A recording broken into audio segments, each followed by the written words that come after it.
When a London scholar dies in a midnight fire, Miss Marple uncovers a love affair so twisted by pride and fear that passion itself became the match that lit the murder. Welcome to The Velvet Murmurs, where every whisper hides a secret. I am so glad you joined us for today's mystery. Before we began, tell us in the comments where you are tuning in from. We love hearing from mystery lover from all over the world. The Affair, Beneath the Flames. Chapter 1. The Fire at Wexford Lodge. The night was calm, the kind of London autumn night that carries a faint chill and a thin blanket of fog, soft enough to make the lamps glow like little moons along Wexford Lane. Inside most homes, people were fast asleep, the city itself breathing quietly beneath its coat of mist. But at exactly 3 o'clock, that peace was broken by a thunderous roar. A burst of orange flared against the sky, followed by the terrified shouts of neighbours. Curtains flew open, doors burst wide, and within moments the quiet little cul-de-sac had turned into a scene of confusion and dread. Smoke rose thick and grey from the second-floor windows of number 14, Wexford Lodge, curling like the breath of some dark creature into the night. Miss Marple, who happened to be staying at Mrs. Ellison's guest house just across the road, woke with a start. Her hearing was not what it used to be, but there are certain sounds that no age can dull, the cry of fire being one of them. She quickly put on her dressing gown, wrapped a grey shawl about her shoulders, and hurried downstairs with her usual quiet precision. Despite her years, there was a calm swiftness in her movements, the kind that comes from a lifetime of watching emergencies handled both badly and well. By the time she reached the gate, a small crowd had gathered in the narrow street. A few men were already forming a makeshift line with buckets, though their efforts seemed pitiful against the roaring blaze. Someone shouted that the fire brigade was on its way. Another woman sobbed that a man was still inside. Miss Marple's pale eyes lifted toward the burning windows. "Inside?" she asked softly, turning to the nearest onlooker, a thin fellow in his nightshirt clutching a mug of tea he had clearly forgotten to drink. "Yes, ma'am," he said breathlessly. "That'd be Mr. Carter, Raymond Carter. He lives alone, I think. No, wait, there's a young lady who visits often, but tonight—" He never finished. A sharp explosion burst from within the flat, sending a rain of sparks across the dark street. The crowd stumbled back in fright. Miss Marple steadied herself against the iron railing, her face set but her mind already working.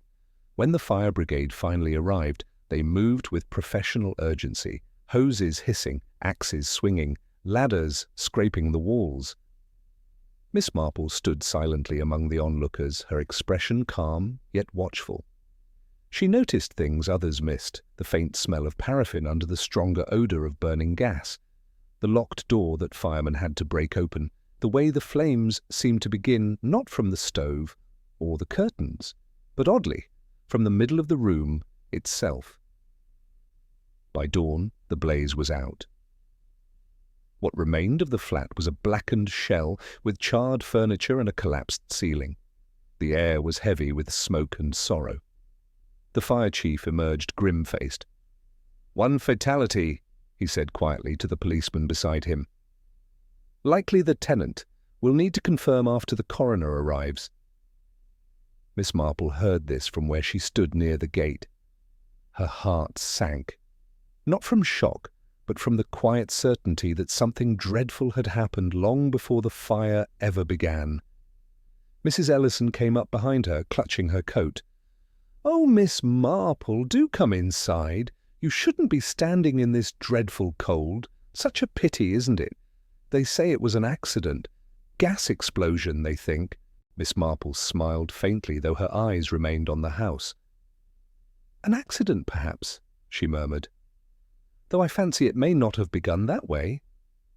Mrs. Ellison blinked. "Whatever do you mean?" "Only," said Miss Marple, her voice low and thoughtful, "that gas explosions rarely begin at 3 o'clock in the morning unless someone's been careless, or unless someone wishes others to think they have." The following afternoon brought the familiar hum of gossip, that always accompanies tragedy. The fire had left half the street blackened with soot and speculation. Over tea, Miss Marple listened with patient interest as Mrs. Ellison and her neighbours offered their opinions, each more dramatic than the last. "He was a quiet one, Mr. Carter," said Mrs. Ellison, "a studious sort, always with books under his arm, preparing for some government exam, I heard, kept mostly to himself." Another woman, Mrs. Platt, from next door, leaned in. "Not entirely to himself, mind you, as there was that girl, Miss Amelia Channing, I think her name was. Young, lively, rather too modern for my liking. They said she was living with him, though I shouldn't like to repeat such things." Miss Marple stirred her tea gently. "And this young lady? Was she here last night?" "Oh, no," Mrs. Ellison replied quickly. "She'd gone home days ago, thank goodness for that, or she'd have perished with him. Still, poor soul, she must be heartbroken." "Perhaps," Miss Marple said softly. "Heartbreak takes many forms, Mrs. Ellison. Sometimes it cries, sometimes it burns." The women stared at her uncertainly, unsure whether they had misheard. But Miss Marple only smiled and reached for another sugar cube. That evening, as the street fell quiet again, Miss Marple took a slow walk toward the blackened remains of Wexford Lodge. The police had already been and gone, leaving a constable to keep the curious away. The air still carried the sour tang of smoke and something more metallic, something that reminded her faintly of lamp oil. From the pavement, she peered through the twisted iron gate.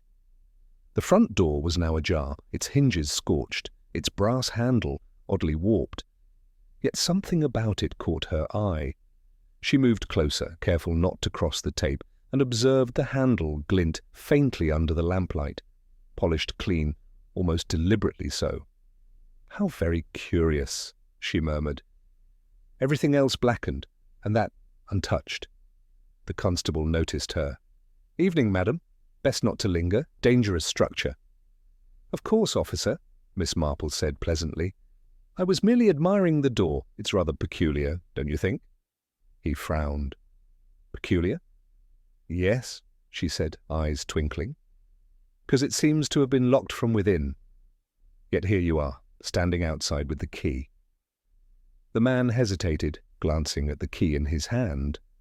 "Well, that's odd," he muttered. "The fire lads said they had to break it open." "Indeed?"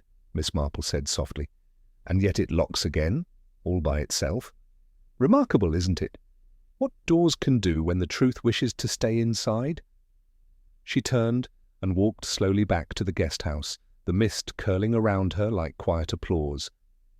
Inside her mind, the pieces had already begun to form.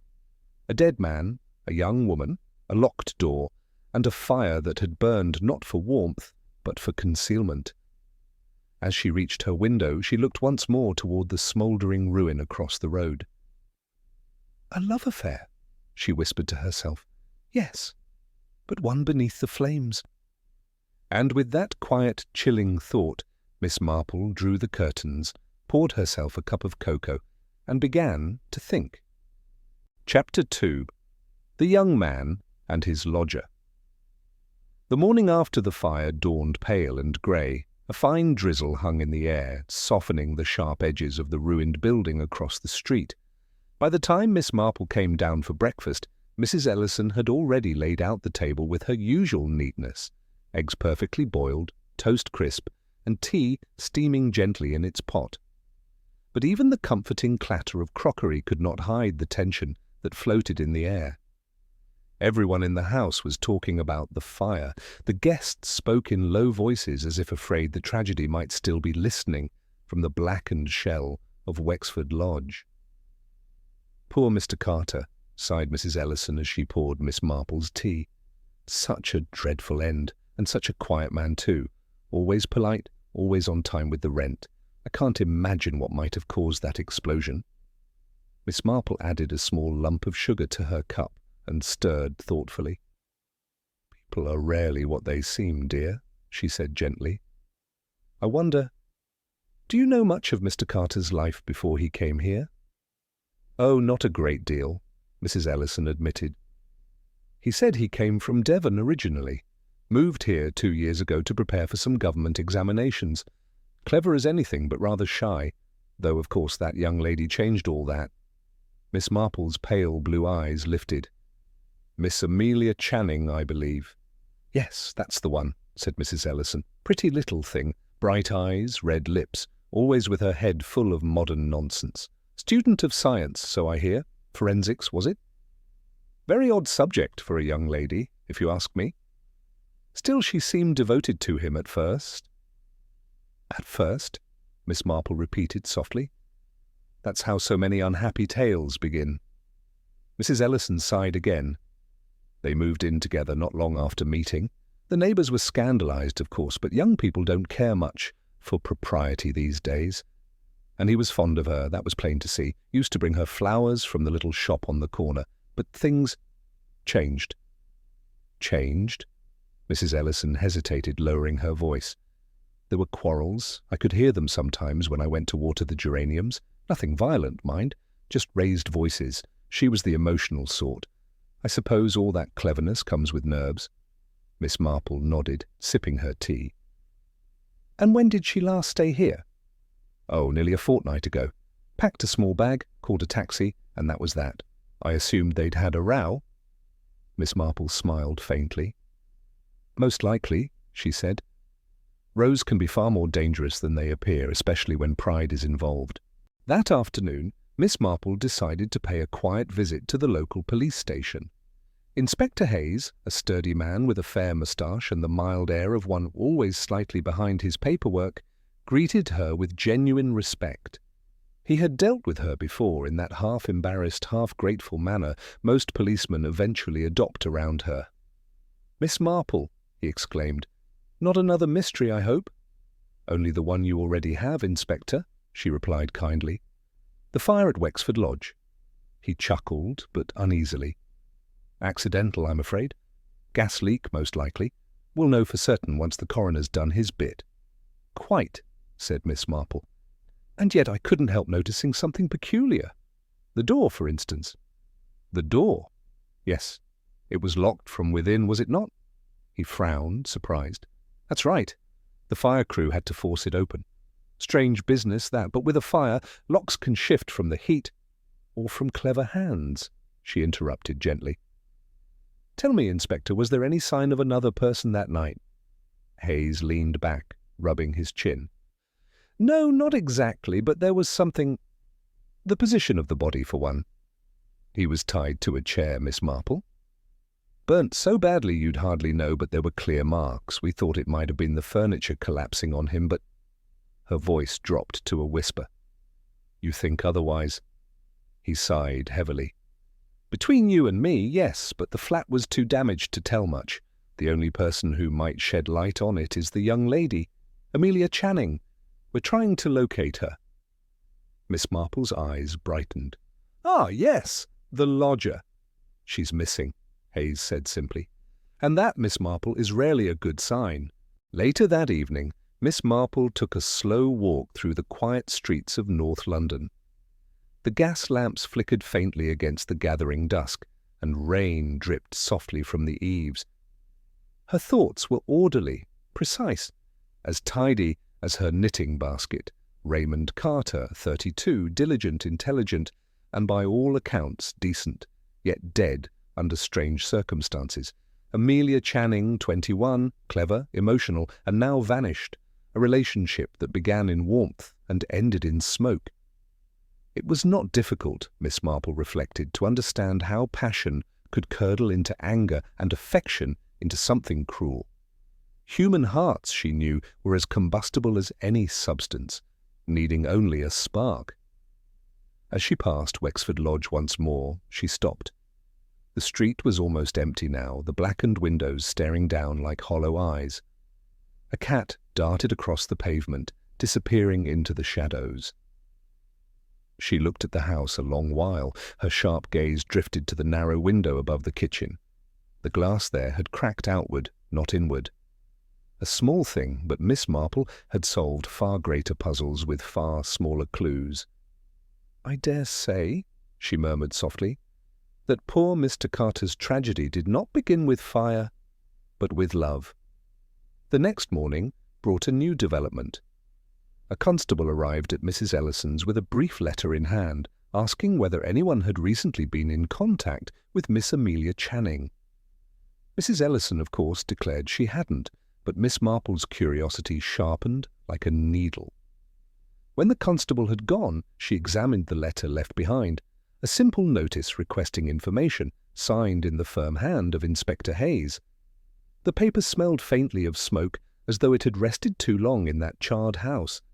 Miss Marple sat back, her expression calm, her mind weaving a tapestry of reason and intuition.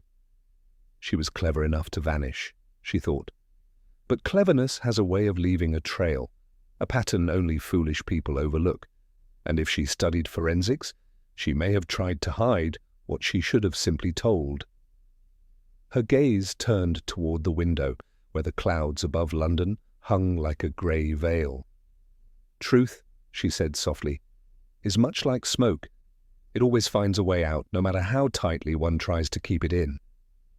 And with that, she reached for her knitting needles and began a new pattern.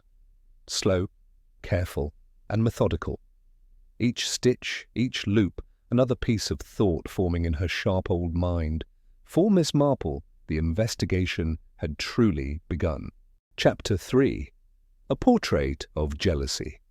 2 days after the fire, the mist had settled again over Wexford Lane.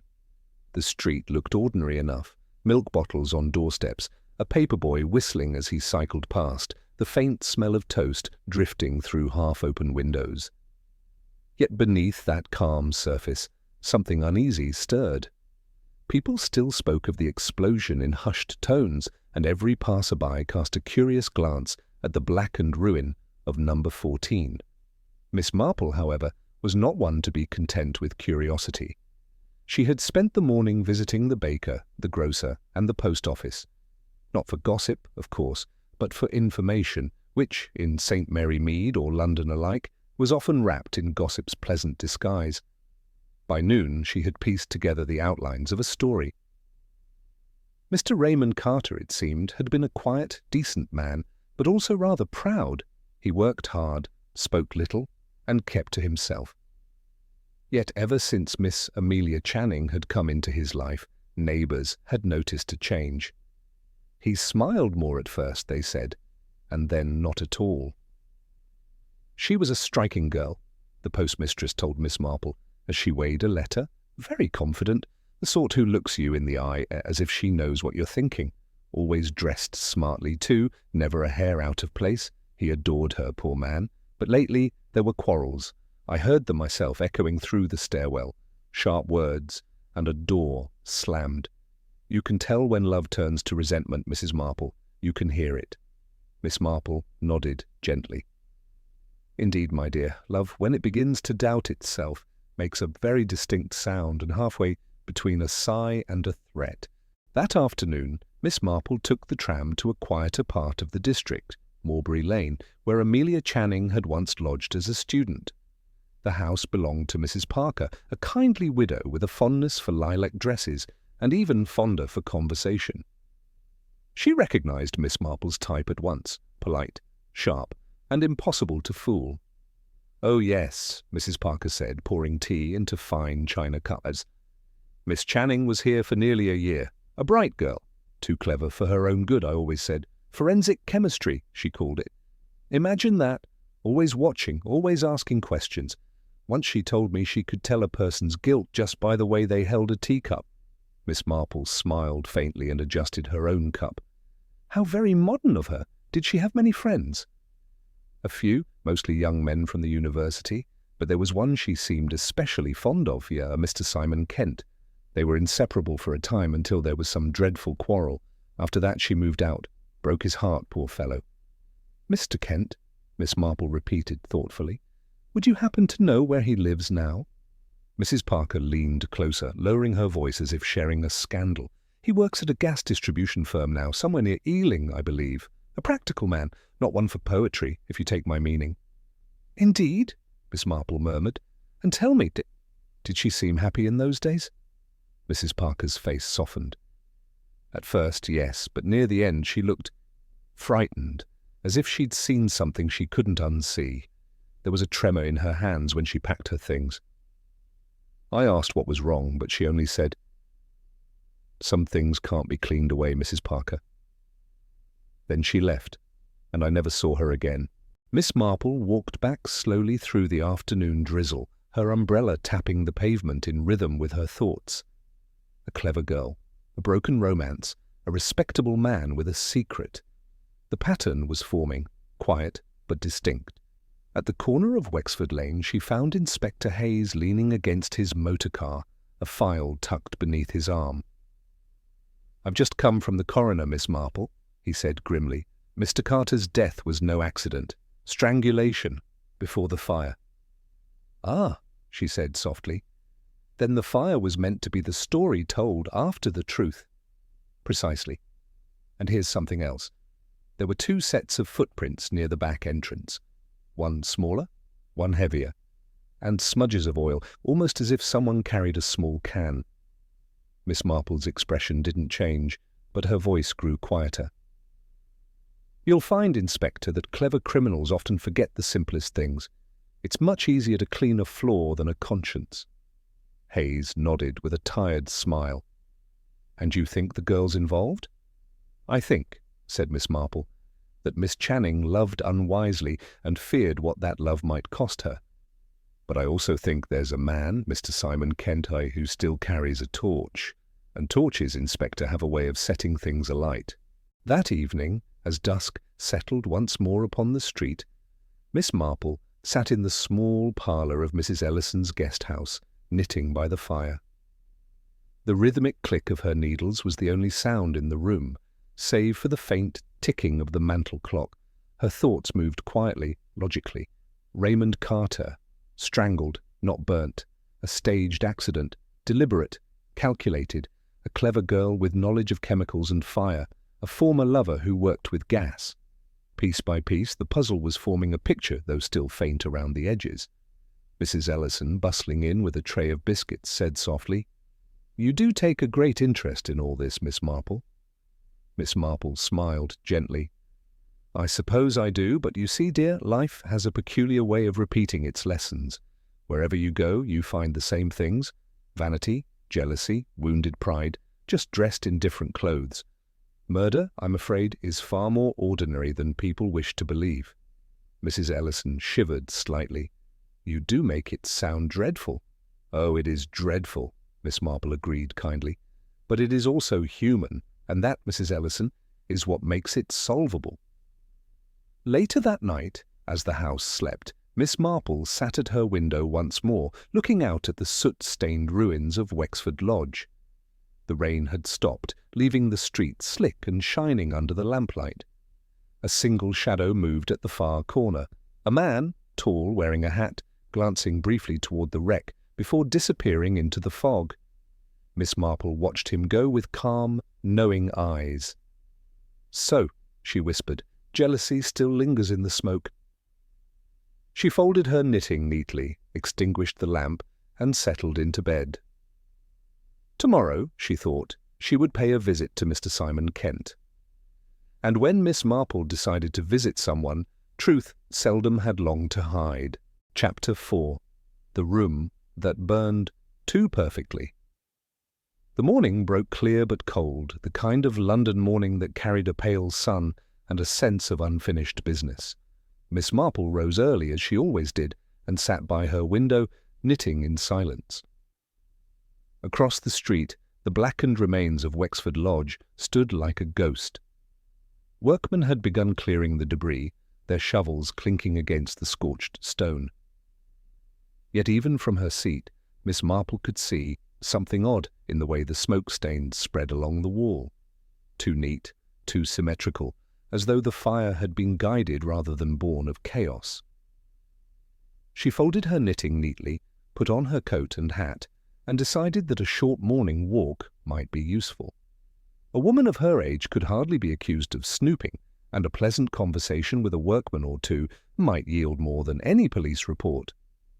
At the sight, she was greeted by the smell of damp ash and the faint sweetness of burnt paper. The floorboards had collapsed in parts, leaving jagged gaps like open wounds. She stood just beyond the caution tape, her eyes moving slowly from corner to corner. It was her habit to observe everything, not just what was visible, but what ought to have been visible and was not. "Morning, ma'am," said a young constable, tipping his cap. "Can't let anyone too close, I'm afraid. Still not quite safe." "Of course, officer," Miss Marple replied kindly. "I was only admiring the precision of it all." "Precision?" "Yes," she said, leaning slightly on her walking stick. "A fire by nature is messy, unpredictable, but this one seems almost tidy, as if someone knew exactly where it would burn." The constable frowned, puzzled, but Miss Marple's tone was so gentle that he didn't quite grasp the full meaning. She smiled, thanked him, and began to walk away, her mind humming quietly like a well-tuned clock. That afternoon, she met Inspector Hayes at his office. He looked weary, his sleeves rolled up, and a small stack of photographs lay scattered across his desk. "Miss Marple," he said with a rueful grin, "I ought to start charging you for consultancy. You always arrive just before I find something interesting." "Then I shall take that as a compliment," she replied, settling into the chair opposite him. He handed her a photograph. "That's the sitting room, or what's left of it. The fire started near the centre, according to our men. Look there. See those dark patches on the floorboards?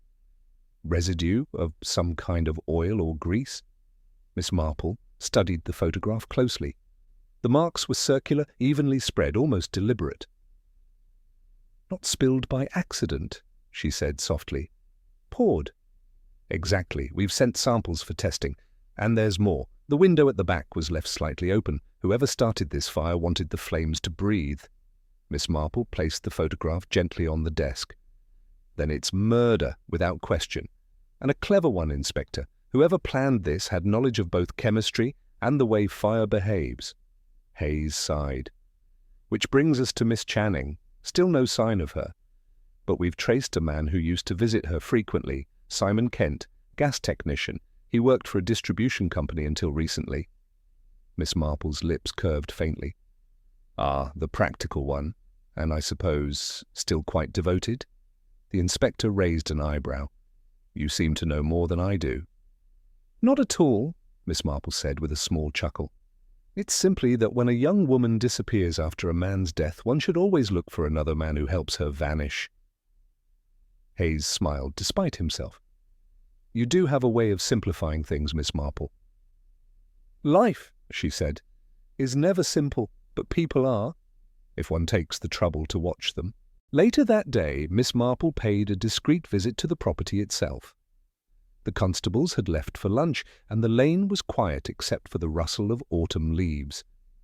She stood at the threshold, gloved hands clasped neatly before her, and examined the door. The handle gleamed strangely in the pale light, polished clean, as she had noticed before. Kneeling slightly, she saw faint scratches on the brass plate around the keyhole, thin and deliberate, not the kind made by age, but by wire. "Very clever," she whispered, "locked from within, but not truly." Inside, the smell of burnt varnish clung to the air.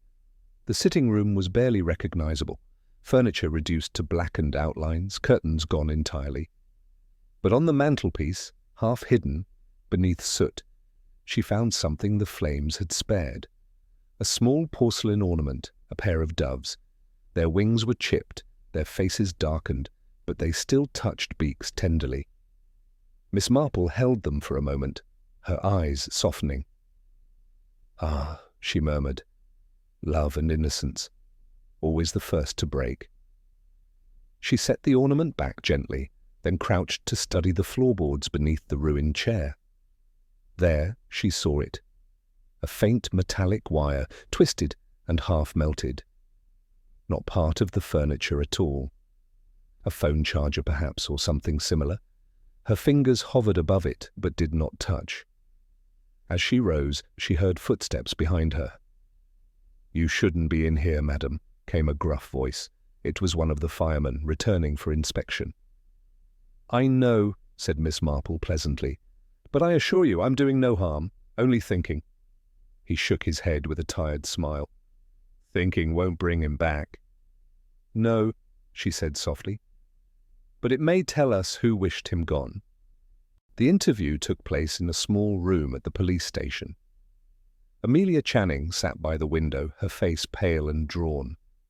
She was a pretty girl, even now, the sort whose beauty trembles on the edge of ruin.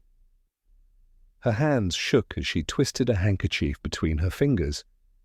"I didn't kill him," she said suddenly, her voice low but firm. "I left because he scared me." Miss Marple watched her quietly. "Scared you, my dear? In what way?" He filmed me," Amelia whispered. "Without asking.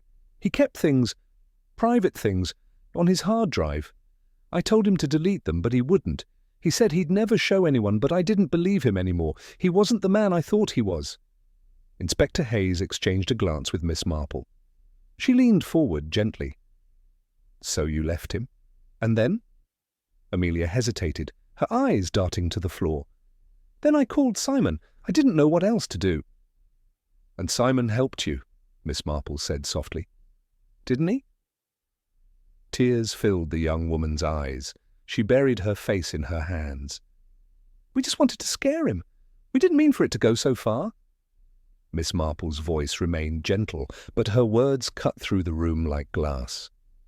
"My dear, fires rarely stay small once lit, especially when love and fear strike the match together." As Amelia sobbed quietly, the room filled with heavy silence. Inspector Hayes stood motionless, his pen frozen above his notebook. Miss Marple looked out the window, her expression calm, almost sorrowful. "The room," she murmured, "burned too perfectly. It wasn't fire that destroyed him first. It was pride, deceit, and the desire to make pain disappear. But pain," she added softly, "has an unfortunate habit of returning in smoke." She rose, thanked the inspector politely, and left the station. Outside, the afternoon light fell in soft gold across the pavement. The world, as always, went on. Yet Miss Marple knew that the truth, like an ember beneath ash, still glowed unseen. Chapter 5. The Student of Forensics. The following morning arrived with a heavy mist that clung to the rooftops like a tired thought unwilling to leave. London, for all its grandeur, seemed quieter than usual, the kind of grey, still morning that made even the birds reluctant to sing. Miss Marple sat by the window of Mrs. Ellison's guest house, her cup of tea growing cold as she stared thoughtfully into the fog. The confession of Miss Amelia Channing had stirred the inspector's office, yet, to Miss Marple, it had only deepened the puzzle. A frightened girl, a controlling man, a loyal old lover. These were familiar pieces, but somewhere beneath them was a mind that had planned the fire, a hand that knew exactly how long the blaze would last, where it would begin, and how convincingly it would erase a murder. That sort of knowledge did not come from panic, it came from study. And Amelia, as Miss Marple knew, had studied forensics. Later that day, Inspector Hayes arrived, looking unusually pleased with himself. "Morning, Miss Marple," he said briskly, brushing the drizzle from his coat. "We've found something interesting." She smiled. "Oh, I was hoping you would." He placed a small evidence envelope on the breakfast table and leaned closer. "Recovered this from what's left of Carter's desk. A notebook, singed at the edges but legible enough. Contains a few chemical notes, and rather strangely, a list of fuel ratios, things like oil to ethanol 2.1, ignition time 3 minutes. Miss Marple's eyes brightened. "Not the sort of thing one writes while studying for a civil service exam, I should think." "Precisely. We believe Miss Channing wrote it. The handwriting matches one of her old university forms. There's more. She used the same mixture we found traces of on the floorboards. Quite the experimenter." Miss Marple stirred her tea gently, her mind already piecing together the scene. Then she knew exactly how to stage a fire, and she used her knowledge not in a laboratory but in life. "Or death," said Hayes grimly. She gave a faint nod. And yet, Inspector, I can't help thinking there's something incomplete about all this. Amelia Channing may have mixed the oil, but she was not alone that night. Knowledge alone doesn't strike the match. Emotion does. The inspector frowned, curious. You think Simon Kent lit the fire? I think, Miss Marple said softly, that he believed he was saving her, and that she believed she was saving herself. One seldom sees the difference until it's far too late. By mid-afternoon the rain had stopped, leaving the pavements glistening like glass. Miss Marple asked to visit Amelia once more, under the pretext of bringing her a shawl and a kind word. The inspector, though wary, agreed. Amelia sat in a small holding room, her hair loosely tied, her face pale as porcelain. She looked younger than her years now, not the bold student of science, but a frightened girl trapped by her own cleverness. Miss Marple greeted her kindly. I thought you might want a little comfort, my dear. These rooms are dreadfully draughty. Amelia smiled weakly. You shouldn't have come. Everyone thinks I'm a monster. Miss Marple shook her head. No, my dear. Monsters enjoy what they do. You only believed it would end your fear. But tell me, if you can bear it, when you studied forensics, what was it that most fascinated you? Amelia hesitated, her fingers twisting in her lap. Eliminating evidence, she said quietly. They taught us how easily things can be erased. Prints, residues, blood traces. How heat, water, and time can wipe away truth. I thought it was fascinating, the idea that science could hide as well as reveal. Miss Marple's gaze softened. And so you thought it might hide you too? Tears welled in the young woman's eyes. He wouldn't stop. He kept those videos even after I begged him. I told him it was wrong, that it wasn't love anymore, but he just laughed, said no one would believe me if I spoke. Miss Marple reached out and gently placed a hand on hers. And so you called Simon? Amelia nodded. He still cared for me? He said we'd frighten Raymond, just frighten him, make him delete the files. Simon brought the wire, the oil. I told him it was only to make a mess, to ruin the computer if Raymond refused. But when Raymond fought back, Simon... Her voice broke. He lost control. I screamed. I told him to stop, and then it was too late. Miss Marple listened in silence, her expression calm but her heart heavy. And afterward, she said quietly, you used what you knew to make it all disappear. Amelia covered her face, her voice shaking. I didn't mean to kill him, I swear I didn't. I believe you, Miss Marple said softly. But you meant to burn the truth, and that, my dear, can be just as fatal. When Miss Marple left the station, the sky had cleared. The setting sun turned the rooftops gold, though the smoke-stained walls of Wexford Lodge still stood dark and lifeless. She paused at the corner and looked back. A young man was waiting near the gate, tall, with a cap pulled low. He started when he saw her, then turned to leave. Mr. Kent, Miss Marple said, her voice calm but unmistakable. He froze, then faced her slowly. His eyes were hollow, his manner guarded. You shouldn't be here, madam. Neither should you, she replied gently. But here we are. He looked away. I didn't kill him. No, said Miss Marple, but you helped light the fire. You carried the oil, the wire. You thought you were saving her from him, but what you really did was bind yourself to her guilt. Simon's jaw tightened.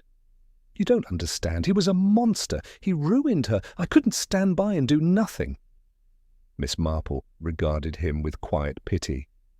My dear young man, justice and vengeance are cousins, but they seldom dine together without tragedy. You loved her. You still do, I imagine. He said nothing, but the truth was written plainly in his face. She will pay for what she's done, Miss Marple said softly. But you, I think, will suffer more, because you tried to protect her, and in doing so, lost her forever. Simon's eyes glistened. She didn't mean to hurt him. No, said Miss Marple, but cleverness can be a cruel weapon in frightened hands. He swallowed hard, then turned away, disappearing down the foggy lane without another word. That evening, Miss Marple returned to the guest house, weary but thoughtful. Mrs. Ellison met her at the door, anxious and wide-eyed. "You've heard, haven't you? The police are saying they've solved it. The girl and her old beau, both under arrest. They say she planned it all herself." Miss Marple removed her gloves carefully, her expression calm. "Yes, dear, planned perhaps, but planning and meaning are not always the same thing." Mrs. Ellison frowned. "I don't follow." "No matter," Miss Marple said with a faint smile. "It only means that truth, like a good fire, needs oxygen to grow, and sooner or later it burns through every lie." She went to her room, lit her lamp, and sat by the window once more. Outside, the street was quiet again, the world settling back into its familiar shape. But Miss Marple knew better, that evil often wears ordinary faces, and that intelligence without kindness can become its own undoing. As she closed her notebook for the night, she whispered to herself, "A student of forensics, yes, but not of conscience." And somewhere beyond the fog, the embers of one affair still glowed faintly beneath the ashes. Chapter 6. Whispers. Over tea, it was a cold afternoon at Wexford Lane, the sort that carried the smell of damp leaves and chimney smoke. The case, though nearly solved in the police's eyes, still rested uneasily in Miss Marple's mind. The truth, she often said, was a shy creature. It rarely walked straight into the room. It preferred to whisper, softly, through the edges of gossip and half-forgotten words. And so Miss Marple decided to listen. She chose the small tea-room near the post office, a charming little place called the Rose and Ribbon, where lace curtains fluttered gently and conversations bloomed like flowers. The owner, Mrs. Pringle, knew everyone's business, and in Miss Marple's experience, women who knew everyone's business often held the keys to hidden doors. "Good afternoon, Mrs. Pringle," Miss Marple greeted warmly as she stepped inside. "I thought a pot of your Darjeeling might brighten this gloomy day." "Ah, Miss Marple, you've come just in time. Terrible business, that fire. Poor young thing, Miss Channing. Such a shame." Miss Marple smiled gently as she removed her gloves. "Yes, dreadful indeed, though one might say tragedy rarely happens without a few warnings, don't you think?" Mrs. Pringle leaned forward eagerly, lowering her voice. "Between you and me, I heard from Mrs. Parker in Morebury that the girl wasn't quite right in the head these last months, always reading dark books about crime and poisons. She'd even written to the library asking for something called combustion and crime scene simulation. Now, what sort of woman reads things like that?" "The sort who intends to use them," Miss Marple said softly, almost to herself. At the far table, a man sat alone, coat buttoned to the neck, hat beside his cup. Miss Marple recognized him at once, Simon Kent. He was staring out the window, lost in thought, his tea untouched. There was a nervous energy about him, the kind that made the spoon tremble slightly in his hand. She hesitated a moment, then took her cup and walked over with polite confidence. "Mr. Kent, I believe. Forgive an old lady's intrusion. May I join you?" He looked startled, but nodded. "Of course, madam." Miss Marple sat opposite him, arranging her shawl neatly. "I find tea helps one think clearly," she said, pouring herself a cup. "And you look as though you've had too much thinking and too little tea." A faint smile flickered on his lips. "You're very observant." "It's an unfortunate habit," she said mildly. "Tell me, Mr. Kent, you cared for Miss Channing a great deal, didn't you?" He nodded slowly. "More than I should have, perhaps. I thought she'd move on, find someone decent. But then she went back to him. Carter. I suppose I was jealous. And then, when she called me that night, she sounded desperate. Said he was blackmailing her. I couldn't leave her alone in that state." Miss Marple stirred her tea. "So you went to help her?" "Yes. I thought we'd frighten him, that was all." His voice grew quieter. "But when he fought back, things escalated. I didn't mean to hurt him, I swear I didn't." Miss Marple studied his face, the twitch at his jaw, the tremor of guilt beneath every word. "Of course not," she said kindly. "Violence rarely begins as intention. It begins as fear or love turned sour." He stared at her, wide-eyed. "You sound as if you've seen it before." "Oh, my dear boy," she said gently. "You'd be surprised how much a teapot can reveal if one listens long enough." He gave a faint, bitter laugh. Amelia thought she could fix everything with her science. She said fire cleansed, that if no one could find proof, no one would suffer. She even planned how long it would take for the room to burn. "And you believed her," Miss Marple said softly. "Yes, she was so certain, so clever. But after the fire, she looked at me as if she didn't know who I was anymore." His voice broke. "She said I'd gone too far, that I'd ruined everything." Miss Marple reached across the table, her gloved hand resting lightly on his. "You both went too far, my dear, but only one of you knew what that truly meant." He looked at her, confusion clouding his eyes. "What do you mean?" She smiled faintly.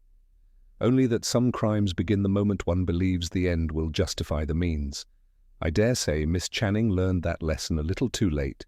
That evening, back at Mrs. Ellison's, Miss Marple sat quietly by the fire, her knitting untouched in her lap. The inspector had come to see her again, looking somewhat uneasy.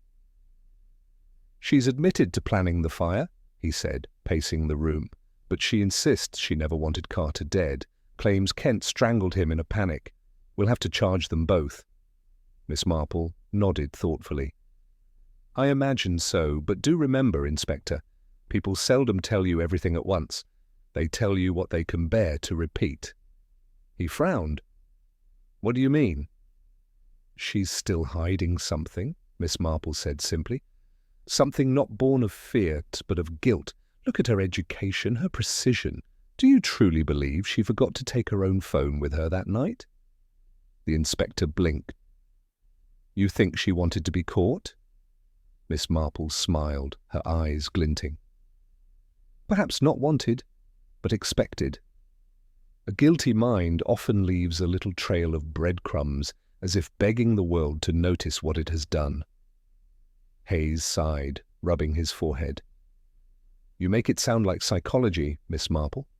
"Oh no," she said, with a soft laugh. "Just common sense. I once knew a young maid who stole a silver spoon. Do you know how she was caught? She polished it so well it shone brighter than all the others. Guilt, Inspector, is very fond of overdoing things." Later that night, Miss Marple walked once more past the ruins of Wexford Lodge. The wind had picked up, carrying the faint rattle of loose shutters and the ghostly flutter of charred wallpaper. She paused before the gate, her face thoughtful. Somewhere deep within the ashes, she knew, the story still whispered. Not of monsters, but of frightened people trying to bury shame under cleverness. As she turned to leave, a soft voice came from behind. It was Mrs. Ellison, clutching her shawl against the chill. "You've been thinking again, haven't you, Miss Marple?" "Yes," she said quietly. "About Miss Channing. She's clever, but she's no criminal at heart. There's something missing. A piece that doesn't quite fit." Mrs. Ellison frowned. "You mean the motive?" "No," said Miss Marple, gazing at the smoke-stained walls. "The conscience. It's the one thing clever people forget to cover up." And as she walked back toward the warm light of the guest house, she knew the end was drawing near. Truth, like dawn, was inevitable, and when it came, it would burn brighter than any fire. Chapter 7. The door that locked itself. The next morning dawned pale and windy, the kind of morning that unsettles even the calmest of hearts. The sky hung low, heavy with grey clouds, and the bare branches outside Miss Marple's window scratched softly against the glass like fingers trying to speak. Miss Marple sat by the small desk in her room, reviewing her notes from the past few days, the interviews, the statements, the clues that had all pointed to Amelia Channing and Simon Kent. To the police, it seemed a neat ending, but to her, it still felt wrong. Too clean, too clever, and much too perfect. Miss Marple never trusted perfect things. She rose, put on her grey coat, and decided to take another look at Wexford Lodge before the authorities sealed it entirely. The air smelled faintly of soot as she approached, and the ruin looked almost peaceful now, its charred windows black against the morning light. Inspector Hayes was already there, speaking with a constable. He turned when he saw her and smiled tiredly. "Miss Marple? I should have known you'd appear again. Can't keep away from crime scenes, can you?" She smiled back politely. "One learns the most, Inspector, when others believe there is nothing left to learn." He laughed softly. "Well, have a look if you must, but mind your step. The place is still dangerous." She nodded and stepped inside. The floor creaked under her shoes, and a soft draught moved through the broken window. Dust and ash coated everything like a dull snowfall. Her eyes swept over the remains. The overturned chair, the half-melted lamp, and the iron handle of the door, still faintly polished amid the ruin. Miss Marple crouched slightly, her sharp eyes scanning the brass handle. There it was again, the same faint marks she had seen before, thin, straight, and almost deliberate. She glanced at the inspector. "Tell me, Hayes, how do you suppose the door managed to lock itself from the inside after being forced open?" He frowned. "We assumed it shifted during the fire." "Ah," she said softly. "But wood expands in heat, Inspector. It does not politely reset itself after an explosion." He blinked. "Then how do you think it happened?" Miss Marple touched the small metal grill above the door's letter slot. "A clever young lady might have passed a wire through here, something slim and strong enough to catch the bolt and turn it from outside. It would make the whole thing appear locked from within, a perfect illusion." Hayes's eyes widened. "Good heavens! You mean she stayed long enough to tidy her crime?" Miss Marple finished gently. "The same mind that understood how to start a fire would certainly know how to lock a door without a key." The inspector exhaled heavily. "And the wire?" "Removed naturally," she said. "But I imagine we might find small fragments melted into the metal if one were to look closely." She bent down again, her gloved fingers brushing over the edge of the brass plate. There, embedded in soot, was a faint glimmer of twisted metal, almost invisible to the untrained eye. She looked up, her voice quiet but firm. "There, that, Inspector, is your proof. The door that locked itself, because it was told to." They returned to the station later that afternoon. Amelia sat in the same room as before, pale and still. Simon Kent sat opposite her, his head bowed, his eyes hollow. The air between them was heavy, filled with words they could no longer speak. Miss Marple entered quietly, followed by Hayes. Amelia's eyes flicked up, frightened, while Simon's shoulders tensed. "Good afternoon," Miss Marple said kindly. "I thought we might talk, not about guilt, but about understanding. You see, I dislike untidy endings." Amelia swallowed hard. "I've already told the truth." "I think you've told part of it," Miss Marple replied softly. "But not the part that explains the door." Simon looked up sharply. "Door?" "Yes," said Miss Marple. "The one you so cleverly locked, from the outside, after the fire began." Amelia's lips parted. "That's impossible." "Not for a woman who studied forensics," Miss Marple said. "You removed the wire after you were sure he was dead. You reached through the grill, turned the bolt, and placed the wire back in your bag. You wanted everyone to think Raymond died alone." Tears shimmered in Amelia's eyes. "I didn't mean to kill him. I just wanted it all to end." Simon's voice trembled. "She told me to run.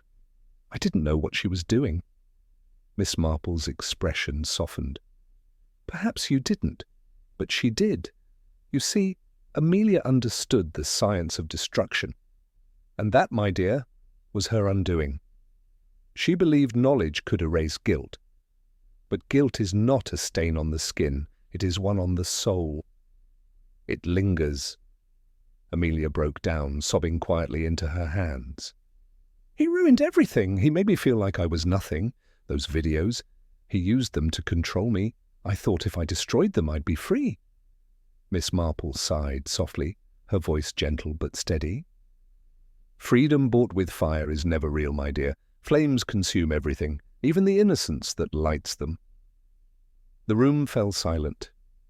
Outside, the rain began again, steady and relentless against the window. Later, when Miss Marple and Inspector Hayes stepped out into the grey street, he spoke quietly. "You're remarkable, Miss Marple. I'd have never noticed the door marks." "Oh, it's nothing remarkable," she said modestly. "I simply pay attention. Most people see tragedy as sudden. I see it as patient. The fire, the locked door, the frightened lovers. It all began long before that night." Hayes nodded slowly. "Do you think she meant to be caught?"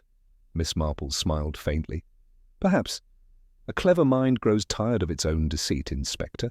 Amelia may have studied how to hide evidence, but some part of her wanted it found. Every criminal leaves a breadcrumb for redemption." She paused at the gate, looking back once more at the darkened windows of Wexford Lodge. "It's strange, isn't it? A young woman with all the promise in the world, destroyed by love and cleverness. They're not such different things, you know." "Love and cleverness?" Hayes asked. "Yes," Miss Marple said softly. "Both can blind." She turned, her shawl fluttering slightly in the wind, and walked away down the wet pavement. A small figure against the fading light, her footsteps quiet but sure, and behind her the house at Wexford Lodge stood silent at last, its secrets finally spoken, its door forever unlocked. Chapter 8. The Affair Beneath the Flames. The rain had stopped by evening, leaving Wexford Lane washed clean and glistening beneath the street lamps. The wind had quieted too, though the burnt skeleton of number 14 still stood like a silent witness against the pale sky. Inside Mrs. Ellison's warm sitting room, the air was thick with expectation. A small fire crackled in the grate, its reflection flickering across the faces gathered there. Inspector Hayes, his notebook resting open on his knee. Amelia Channing, pale and trembling, and Simon Kent, seated beside her, his eyes lowered in shame. Miss Marple sat across from them in her neat grey shawl, knitting needles idle in her lap. Her manner was gentle, her tone calm, but her gaze, as always, was clear as glass. "Now," she began softly, "I think it's time we untangle this sad affair once and for all." The room fell still. Only the clock on the mantel ticked, steady and patient. "Mr. Raymond Carter," Miss Marple continued, "was not a good man. He appeared respectable, a scholar, a quiet tenant. But beneath that calm exterior he was a manipulator. He used affection as a leash. The poor girl before me," she nodded toward Amelia, "believed she had found love. Instead, she found captivity." Amelia's eyes filled with tears, but she said nothing. When she discovered he had recorded her private moments without consent, she was horrified. Miss Marple went on. "She begged him to delete them, and he refused. He used them to control her, to make her feel small and powerless, so she left. But fear and humiliation are powerful things, Inspector. They can drive even the cleverest mind toward darkness." Hayes nodded gravely. "Now, Miss Channing here," Miss Marple continued, "was not only intelligent but educated in forensics, a science that teaches how evidence behaves. She knew how easily a crime could be made to look like an accident. When she went to her former lover, Simon Kent, she was not seeking love again. She was seeking help." Simon's head dropped into his hands. "She told him everything," Miss Marple said gently. "And he, poor foolish boy, mistook her desperation for trust. He believed that by frightening Carter, he could free her from the shadow of that man. Together, they plotted to steal the hard drive and destroy it, to end the nightmare quietly. But anger and fear, Inspector, are like matches. Once struck, they seldom stay small." Her voice softened. "When they entered the flat that night, it was not yet murder. It was confrontation, but Carter resisted, fiercely. There was shouting, panic, struggle. Simon, in his rage, seized a charger cord and pulled. Once, twice, too many times, and just like that, The life left the room. No one moved, even the fire seemed to dim a little. But what followed, Miss Marple went on, her tone quiet and steady, was no accident. It was calculation. It was Amelia's turn to act. She realized what had been done, and at once her mind turned, not to confession, but to concealment. Using her knowledge of chemical combustion, she poured oil and spirits to mimic a gas leak. She knew how to ignite it, and how long it would take before the explosion. She arranged the scene, placed the chair, opened the window slightly, even polished the door handle clean to remove fingerprints.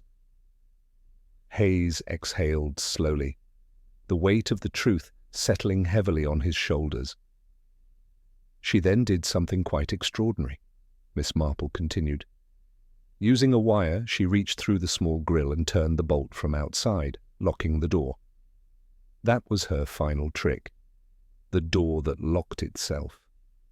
She wanted the world to see a tragic accident, a fire started by misfortune, not malice. Miss Marple paused, her eyes softening as they met Amelia's. But cleverness, my dear, is a double-edged sword. You forgot that truth has its own ways of escaping. You left your phone on you that night.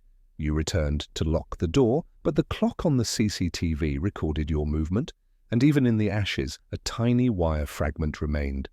Proof that your clever plan was a little too clever. Tears slid down Amelia's cheeks. "I didn't mean for him to die," she whispered brokenly. "I swear I didn't. I only wanted the fear to stop.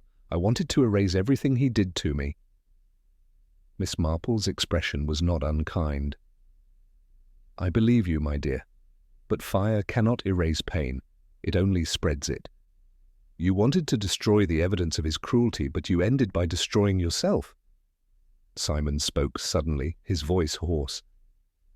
"Then let them blame me. I killed him. She just tried to hide it."